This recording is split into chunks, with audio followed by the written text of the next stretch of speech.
हसन और हजरत हुसैन रजी अल्लाह अन्हुमा के साथ मदीना में रहती थीं। उनका घर बहुत सादा था। एक हदीस में आता है कि उनके पास इतना कम सामान था कि जब वो नमाज पढ़ने के लिए उठती तो उनके कपड़े मिट्टी से सने होते, क्योंकि घर में चटाई भी नहीं थी। मुसनद अहमद। फिर भी वो हमेशा अल्लाह का शुक्र अदा करती और दूसरों की मदद के लिए तैयार रहती। इस दौर में मदीना में कई लोग ऐसे थे जो गरीबी और मुश्किलात में जी रहे थे।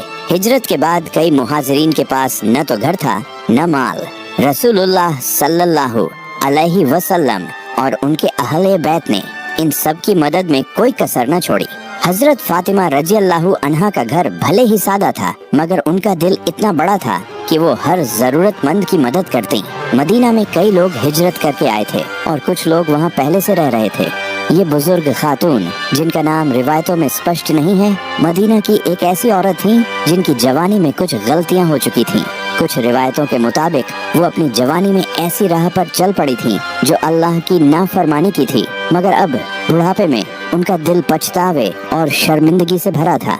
वो अकेली रहती थी और उनके पास न तो कोई परिवार था न ही कोई माल।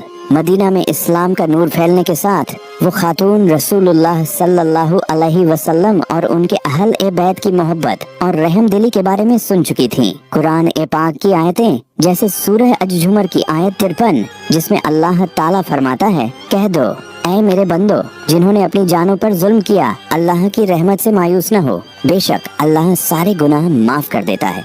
इन आयतों ने उनके दिल में तौबा की उम्मीद जगाई थी, मगर फिर भी वो डर और शर्मिंदगी की वजह से किसी से अपनी बात कहने की हिम्मत न कर पाई।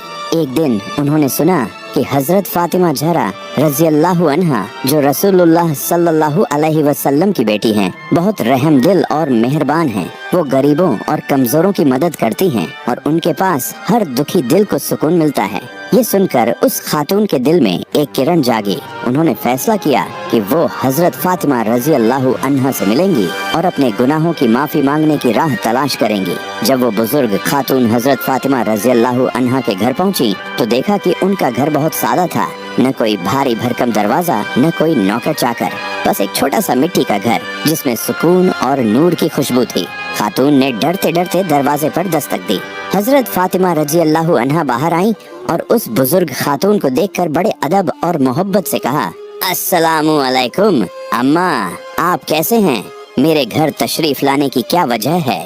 बुजुर्ग खातून की आंखें नम हो गईं। वो बोली, ए रसूल की बेटी, मैं एक गुनहगार औरत हूँ। मेरी जवानी में गलतियाँ हुई जिनका बोझ आज तक मेरे दिल पर है। मैं तौबा करना चाहती हूँ, मगर मुझे डर है कि क्या अल्लाह मेरे जैसे गुनहगार की तौबा कबूल करेगा। हजरत फातिमा रजी अल्लाह अन्हा ने उनकी बात बड़े गौर से सुनी। उन्होंने खातून के कंधे पर हाथ रखा और फरमाया, ए अम्मा, अल्लाह ताला की रहमत से मायूस न हो। वो गफूर रहीम है जो अपने बंदों की तौबा को कबूल करता है। फिर उन्होंने उस खातून को अपने घर में बुलाया, पानी पिलाया और उनके साथ वक्त बिताया।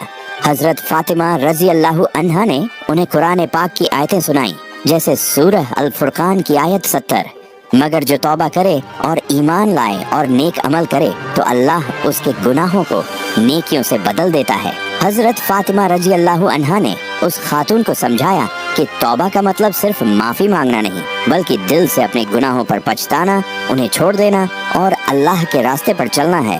उन्होंने फरमाया, अम्मा, जब तुम दिल से तौबा करोगी तो अल्लाह ताला तुम्हारे गुनाहों को इस तरह माफ कर देगा जैसे वो कभी थे ही नहीं। बुजुर्ग खातून ने हजरत फातिमा रजी अल्लाह अन्हा की बातें सुनी और उनका दिल सुकून से भर गया।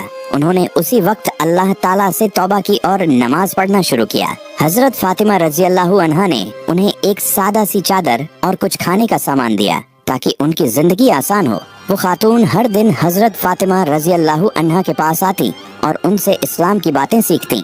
धीरे धीरे उनका दिल नूर से भर गया और मदीना के लोग भी उनकी इज्जत करने लगे। एक दिन वो बुजुर्ग खातून बीमार पड़ गईं। हजरत फातिमा रजी अल्लाह अन्हा को खबर मिली तो वो खुद उनके घर गईं और उनकी खिदमत की। जब खातून की वफात का वक्त करीब आया तो उन्होंने हजरत फातिमा रजी अल्लाह अन्हा का हाथ थामा और कहा, ए रसूल की बेटी, तुमने मुझे अल्लाह की रहमत की राह दिखाई। मैं आज सुकून के साथ अल्लाह के पास जा रही हूँ। उनकी आंखों में आंसू थे मगर चेहरे पर सुकून। मदीना का माहौल, जहाँ रसूलुल्लाह सल्लल्लाहु अलैहि वसल्लम اور ان کے اہل اے بیت کی رحم دلی ہر طرف پھیلی تھی، اس نے اس بزرگ خاتون کو ہمت دی کہ وہ حضرت فاطمہ رضی اللہ عنہا کے پاس جائیں۔ حضرت فاطمہ رضی اللہ عنہا کی سادگی اور صبر نے اس خاتون کے دل میں یہ یقین جگایا کہ اللہ کی رحمت ہر کسی کے لیے ہے۔ اگر مدینہ میں یہ محبت اور بھائی چارہ نہ ہوتا تو شاید وہ خاتون اتنی ہمت نہ جٹا پاتی اللہ کی رحمت سے مایوس نہ ہو۔ قرآن پاک میں اللہ تعالیٰ فرماتا ہے، اے میرے بندو جو اپنی جانوں پر ظلم کر چکے ہیں، اللہ کی رحمت سے مایوس نہ ہو۔ سورہ الزمر آیت 53۔ کوئی گناہ اتنا بڑا نہیں کہ اللہ کی معافی اس سے بڑا نہ ہو۔ صبر اور محنت کی اہمیت۔ حضرت فاطمہ رضی اللہ عنہا کی زندگی ہمیں سکھاتی ہے کہ سادگی اور محنت میں برکت ہے۔ وہ جنت کی سردار تھیں، پھر بھی انہوں نے دنیا کی چمک دمک کو ٹھکرایا۔ دوسروں کی مدد کریں۔ حضرت فاطمہ رضی اللہ عنہا نے اس بزرگ خاتون کو نہ صرف سکون دیا بلکہ ان کی توبہ کی راہ آسان کی۔ ہمیں بھی اپنے آس پاس کے لوگوں کی مدد کرنی چاہیے۔ توبہ کا راستہ ہمیں